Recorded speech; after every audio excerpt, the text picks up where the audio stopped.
इस time kitchen पूरा methane gas से भरा हुआ है, जिसको आप सुई गैस के नाम से जानते हैं, क्योंकि ये नॉर्दर्न एरिया में एक सुई के नाम से इलाका है जहाँ पे ये दरियाफ्त हुई थी। और ये किचन इस टाइम उससे भरा हुआ है, और हल्की सी चिंगारी के साथ ये पूरा फट जाएगा।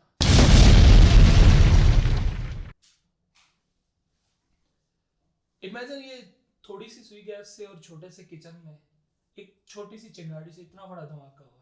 जुपिटर जो कि 11 जमीनों के साइज का है, क्या उसके अंदर हम मैच स्टिक जलाएं तो कितना बड़ा धमाका होगा। Jupiter is mostly made out of hydrogen, और इतनी डेंस हाइड्रोजन इसमें पैक्ड है कि ये लिक्विड फॉर्म में कन्वर्ट हो जाती है, जिसको हम मेटालिक हाइड्रोजन भी कहते हैं।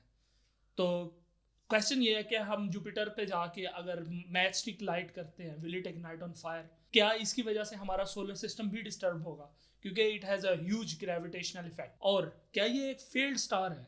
छोटा जवाब तो यही होगा कि इन सारी बातों का जवाब है नहीं, ऐसा पॉसिबल नहीं है। लेकिन जो लंबा आंसर है वो थोड़ा कॉम्प्लिकेटेड है। चलिए एक्सप्लोर करते हैं।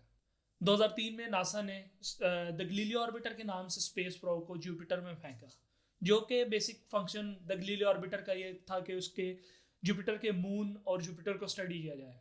उसके मिशन का आगाज कुछ इस तरीके से हुआ कि नासा ने उस स्पेस प्रोब को जुपिटर के अंदर फेंक दिया।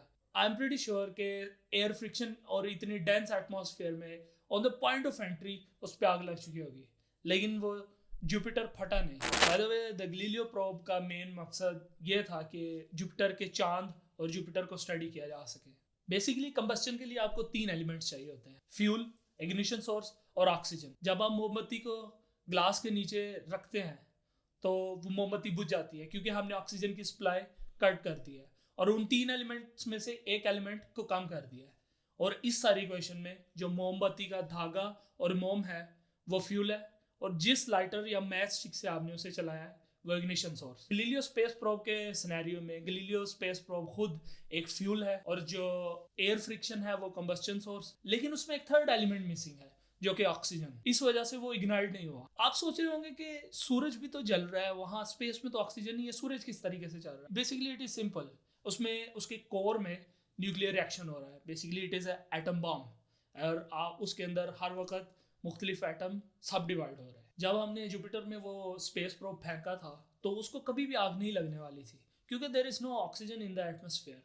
इससे पहले 1994 में एक एस्ट्रॉयड गिरा था जुपिटर में, जो कि 50 बिलियन TNT के एक्सप्लोजन के साइज का था, लेकिन इसको फिर भी आग नहीं लगी।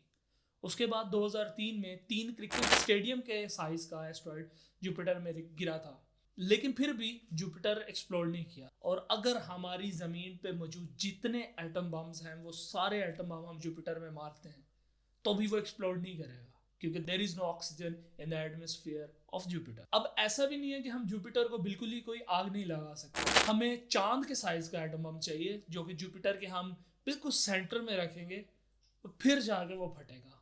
और जब वो फटेगा तो उसकी ग्रेविटेशनल पुल जो है वो हमारे पूरे सोलर सिस्टम को डिस्टर्ब करेगी। बेसिकली जुपिटर एक अनसंग हीरो है। उसने हमारी जो कैपिलर बेल्ट है उसमें जो एस्ट्रॉयड है उन्हों को पकड़ के रखा हुआ है अपनी ग्रेविटेशनल पुल के साथ, जिसकी वजह से हमारी अर्थ महफूज है। और हाँ, जुपिटर को फेड स्टार इसलिए कहा जाता है क्योंकि जुपिटर के साइज से थोड़ा ही बड़ा साइज होने पे ये ऐसे प्लैनेट्स जो कि गैस से बने हुए हैं, they convert into a dwarf stars which is gas giants, and they can turn into a proper star.